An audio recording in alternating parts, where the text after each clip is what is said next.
People always believe they're safe until the moment they're not. And in this case, the moment safety ended wasn't marked by a scream or a break-in or a violent struggle. It began with something far quieter, something so small and so ordinary that no one realized it was the first warning. It started with a doorbell. On a rainy Tuesday night, 29-year-old Evelyn Carter heard a single chime echo through her apartment. It was soft, quick, barely noticeable. She looked through her peephole. No one was there. The hallway was empty, quiet, a little too still. She shrugged it off, assuming it was a prank. Maybe a neighbor's kid. Maybe even a malfunction. But as she walked away, the doorbell rang again, this time slower, heavier, as if someone was pressing their finger against the button and holding it there. When she checked again, the hall was still empty.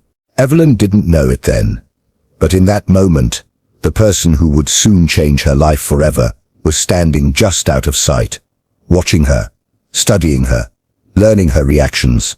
The game had already begun, and she didn't even know she was a player. For the next few nights, strange things kept happening.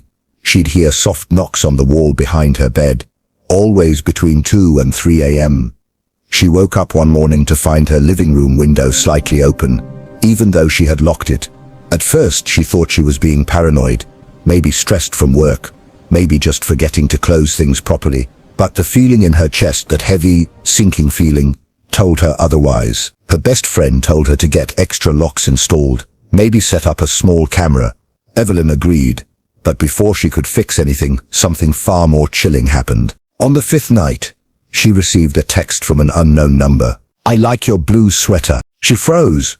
She was wearing a blue sweater at that very moment. She looked around her apartment, scanning every corner, every window, every shadow. Slowly, she approached the curtains and pulled them aside, just enough to peek outside. Nothing. But her heart wouldn't stop racing. The message wasn't accidental. It wasn't random. Someone was there. Someone could see her. Someone had been watching long before she realized it. She called the police immediately. Officers checked the area, reviewed the building cameras, and searched the surrounding alleys. But they found nothing. No footprints. No suspicious figures. Nothing unusual on camera.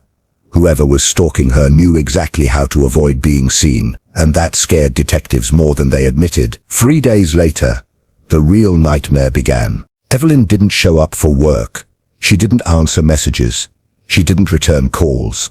At first, her coworkers assumed she was sick, maybe resting, but when her friend went to check on her, the apartment door was slightly cracked open, just an inch, barely noticeable, but wrong enough to raise every alarm. She stepped inside and immediately felt the heavy silence pressing down on the room. The lights were off. Evelyn's phone was on the couch.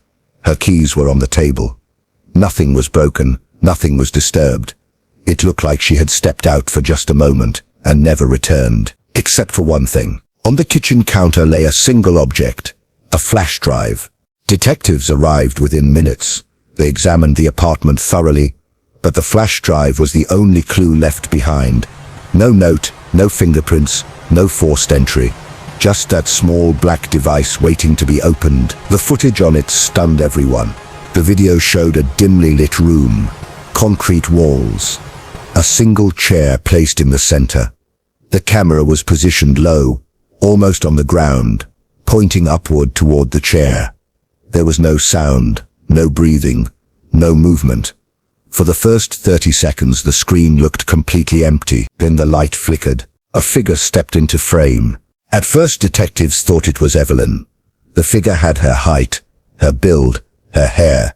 But when the person lifted their head, the face was hidden under a dark hood. The camera zoomed in slowly, not by hand, but mechanically, as if someone had programmed it in advance. And then the figure leaned forward and whispered one sentence directly into the microphone. "You didn't stop me." The voice wasn't loud. It wasn't angry. It was disturbingly calm. Slow. Controlled. The kind of voice that chills the blood without ever raising its tone. The figure stepped out of frame again. The light flickered twice. And then the screen cut to black. Police immediately launched one of the largest searches the town had ever seen. They searched abandoned buildings, old tunnels, storage facilities, basements, any place that matched the concrete room in the video. But the suspect had planned this too well. They found nothing. Days passed. Fear spread through the community like wildfire. People double-locked their doors. Parents refused to let their children play outside. Everyone whispered about the case, who took her, what they wanted, and why they seemed so confident, so controlled. A week later, the second flash drive arrived. This time it was delivered directly to the police station reception desk, placed there quietly while officers were only a few feet away. The suspect had walked straight into the building, left the evidence behind, and slipped out unnoticed. That level of boldness terrified everyone. Detectives played the second video in a locked briefing room.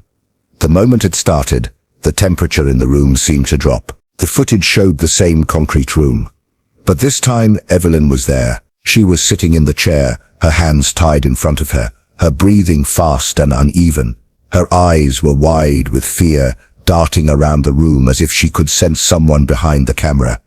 There were faint marks on her wrists, like she had been trying to break free. Her hair was messy, her face pale, but she was alive. The camera slowly zoomed in on her face.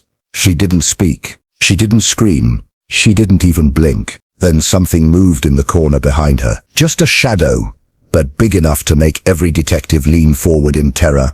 Evelyn's eyes filled with tears. She whispered only 2 words, "He's here," and the video cut to black. The room fell silent. Every officer knew the truth. The suspect wasn't hiding. He was communicating. He was leading them somewhere. He wanted them to follow, and whatever came next was going to be even worse. But the deeper investigators dug, the stranger the entire case became. Every new clue seemed to pull them further from the truth, instead of closer to it. It felt as if someone had carefully arranged each piece of evidence to confuse, distract, and delay, and every hour that passed made it clearer. Whoever they were hunting wasn't just dangerous, they were clever. The team returned to the storage building footage, studying each frame like it held a hidden message. There was no clear shot of the intruder's face, no fingerprints on the lock, no tool marks on the door. It was almost impossible breaking into a place without leaving a trace. Usually required skill, planning, and nerves of steel. But then something unexpected surfaced. On the far side of the building, behind stacks of old crates, officers found a single strip of fabric, snagged on a rusty nail. It was dark, almost black and torn.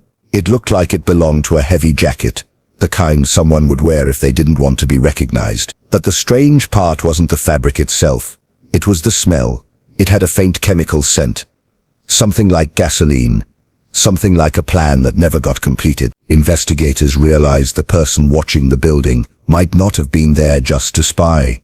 There was a possibility, a terrifying one, that they might have been preparing to burn the place down, possibly with Mia inside. When her parents heard this, they broke down. The idea that their daughter might have been hunted long before she was taken shattered them all over again. And yet, it made sense. The fear she had shown, the way she kept checking behind her, the messages that had appeared on her phone weeks earlier but were deleted before anyone else could see them. Someone had been stalking her, and she never had the chance to tell the full story. The police began reconstructing Mia's final 24 hours, moving minute by minute. They traced every step she took, every person she met, every place she visited. And that is when they found something that changed everything. On the morning she disappeared, Mia made a stop that wasn't part of her routine. She drove to the edge of a nearby forest, a place she never had a reason to visit, and parked for exactly 6 minutes. No one knew why. She didn't call anyone. She didn't text. She didn't even step out of the car. She just sat there, motionless, like she was waiting for something or someone. Investigators checked the area. No witnesses, no cameras, no footprints, nothing. Just a lonely stretch of trees and silence. But when they reviewed the footage of her car leaving that area, they caught something chilling. A second car pulled onto the road exactly 12 seconds after she left. Same direction, same speed, same distance behind her the whole way. It tailed her through 3 turns, a roundabout, and down 2 long roads. There was no doubt she was being followed. But the horror didn't stop there.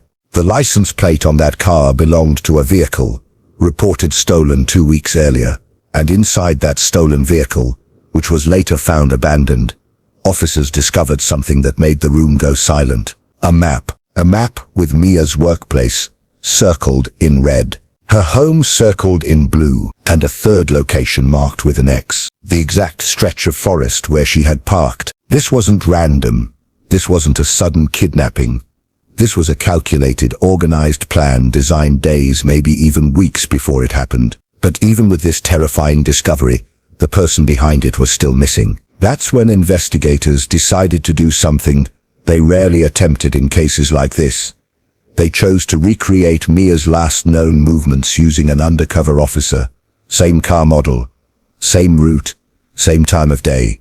Everything matched to perfection, and almost unbelievably, it worked. During the recreated drive, a vehicle appeared behind the decoy car at the exact same turn Mia took. Not too close, not too far, just enough to blend in with traffic.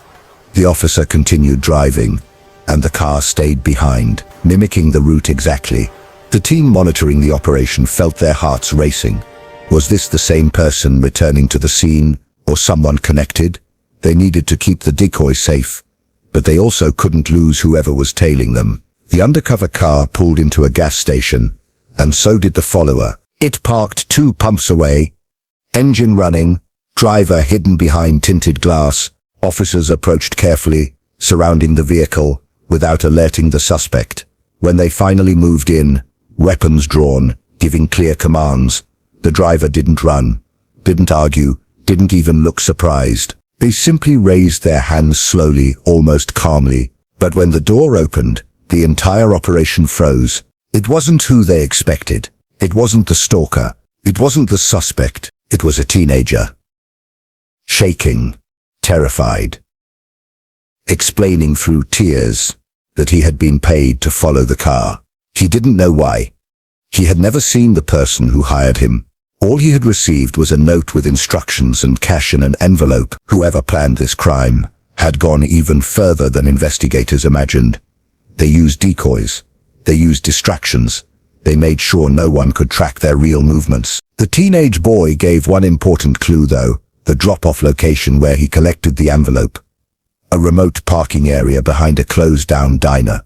When officers searched it, they found nothing but dirt, broken glass, and one small weathered object half buried in the ground. A key that didn't match any building in the area, but did match a unit in a self-storage facility 12 miles away. When investigators broke the lock and opened the door, they braced themselves. Inside the storage unit, they found a chair positioned in the center, ropes on the floor, a camera mounted on a tripod, and a wall covered with photos of Mia. Every one of them taken without her knowing.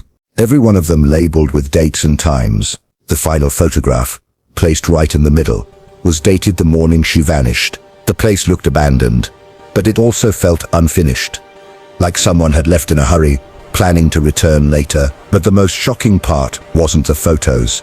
It was the notebook sitting on the chair, pages filled with detailed schedules, maps, recordings of Mia's movements, and plans for what the stalker wanted to do next. Plans that no one should ever see. But one detail stood out above everything. A name, a full name. The name of the person who had been hiding in the shadows for months. The person who planned everything. The person who had slipped through every crack, every search, every clue. And at the bottom of the final page, written in shaky handwriting, were 5 words that sent chills through every investigator in the room. I'm not finished with this. The manhunt that followed became one of the most intense operations the area had ever seen. Officers searched through forests, abandoned buildings, empty cabins and old warehouses. Roadblocks went up. Patrols doubled. Tips poured in from everywhere. But the suspect stayed one step ahead every single time. Until one night, exactly 3 weeks after Mia disappeared, a call changed everything. A hiker reported seeing someone moving through the woods, dragging something behind them. When officers arrived, they discovered a small hidden campsite, recently used. Still warm, and just beyond the trees, a trail of disturbed leaves leading to an old, collapsed tunnel. That's where they found Mia. They found her alive, shaken, weak, terrified, but alive.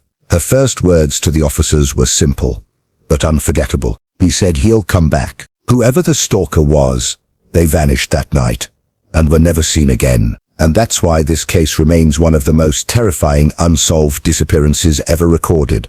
A case where the victim survived, but the darkness behind it still lingers. A case that proves sometimes the scariest monsters are the ones who watch quietly, plan patiently, and strike without warning. And out there somewhere, one of them is still waiting.